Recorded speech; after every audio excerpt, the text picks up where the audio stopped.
तो हमारे यहाँ कई ऐसे लोग होते हैं जो बॉर्डर पे पोस्टेड हैं, वो आ नहीं सकते। कि जो वोटिंग करा रहा है उसकी खुद की ड्यूटी लगी है, वो कहाँ से जाएगा बेचारा। जितने लोग विदेशों में काम कर रहे हैं वो बेचारे वोट डालने के लिए इंडिया तो आएंगे नहीं, देश ने उसे कुछ नहीं दिया। तो एक ऐसा सिस्टम होता है कि आप लोग कभी प्रॉक्सी अटेंडेंस लगाए हैं? स्कूल में जैसे अटेंडेंस लगता होगा, इसे roll number 1 yes sir, roll number 2 yes sir. आपका कोई दोस्त आता होगा, रोल नंबर 18 पे होगा, नहीं आया होगा ना तो चुपचाप रहेंगे, रुक जाओ, रोल नंबर 18 यस सर बोले हैं। तो आपका दोस्त के बदले आप मार देते होंगे प्रॉक्सी अटेंडेंस। अच्छा, उसका किसी से दुश्मनी होगा तो कहेगा सर वो नहीं आया, उसकी जगह ये बोला है, ले धुनैया चालू, धुनैया चालू हो जाता है यहाँ पे, ऐसे बोलेगा यहाँ पे। हाँ, तो पहले रोल नंबर होता था, एडमिशन होगा, शुरू में नाम बुलाया जाएगा, समझ में आ गया कि नहीं आ गया? नाम बुलाया जाएगा ना शुरू में, बतासा कुमार यस सर। उसके बाद धीरे धीरे आपका रोल नंबर अलॉट हो जाता है, तो दूसरे की जगह डाल देते हैं। तो हमारे यहाँ कई ऐसे लोग होते हैं जो बॉर्डर पे पोस्टेड हैं, वो आ नहीं सकते हैं, या फिर जो वोटिंग करा रहा है उसकी खुद की ड्यूटी लगी है, वो कहाँ से जाएगा बेचारा। तो एक ऐसा सिस्टम होता है कि ऑथराइज कर दिया जाता है कि उसके बदले कौन वोट डाल सकता है, वो क्या हो जाएगा? प्रॉक्सी। क्या हो जाएगा?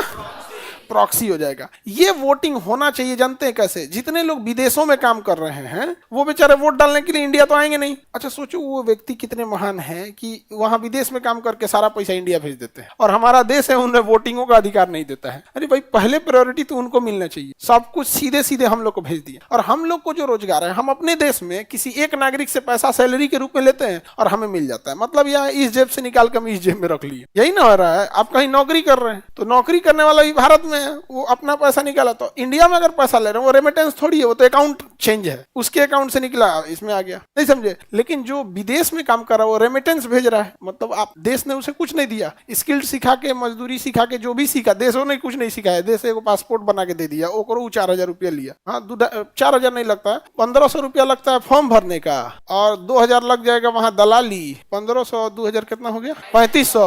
और थाना में 1500 रुपया लेगा, न तो तोरा पासपोर्ट नहीं दे तो 5000। हाँ, 4-5 हजार में हो जाता है। थाना वाला 1500 रुपया लेता है 2000 कर दिया सब। साइकिल से आएगा एगो, गांव में देखना साइकिल से आएगा, पासपोर्ट बनल हो तनी, पासपोर्ट बन गया, आप तो मिठाई का दीजिए 1500-2000, वो ले लेगा, हो गया। आप वोट डालने जाते हैं, हाँ जी हम वोट क्या नहीं डालेंगे, हम तो आदमी ना लगते हैं। हम ये पूछा क्या है हमसे, हम वोट डालने। इधर बगल में कोई कॉलेज है, वहीं हम लोग का वो पढ़ता है, सरकारी कॉलेज में पढ़ जाता है, स्कूल कॉलेज में कहीं कहीं। यहाँ पे हम लोग का चुनाव क्षेत्र जो आता है पटना, ये वाला आता है साहिब। लोकसभा में हम लोग आते हैं पटना साहिब में, और विधानसभा में हम लोग आते हैं कुम्हरार में। तो हम लोग का जो वोटिंग ये एरिया है, ये कुम्हरार विधानसभा है, और पटना साहिब लोकसभा हो जाता है। समझ में आ गया कि नहीं आ गया? हो गया। वार्ड में हम लोग 148 में आ जाते हैं। जब यहाँ नॉर्मल इलेक्शन होगा, ये पंचायत तो है नहीं, शहर है पटना, तो यहाँ तो आपका नगर निगम होगा, तो नगर निगम वार्ड नंबर 148 में आ जाता है, 148। तो सबका अलग अलग वोटिंग होता है, जाते हैं लोग वोट डालने। फिर वो टीचर्स वाला अलग होता है, जो स्नातक कर लिया है वो अलग। वोट क्यों नहीं डालेंगे भाई? वोट डालना आपका अधिकार है। आप भले नोटा दबा के आओ, उससे मतलब नहीं है, लेकिन आप वोट डाल के आइए। आप नहीं समझे? वो आपकी ताकत है। आगे बढ़े सर, हम राशन बेच के मोबाइल का रिचार्ज करा लेते हैं, भी करा लो यार। आगे बढ़े, किसी को दिक्कत नहीं ना? तो ये इलेक्शन समझ में आ गया।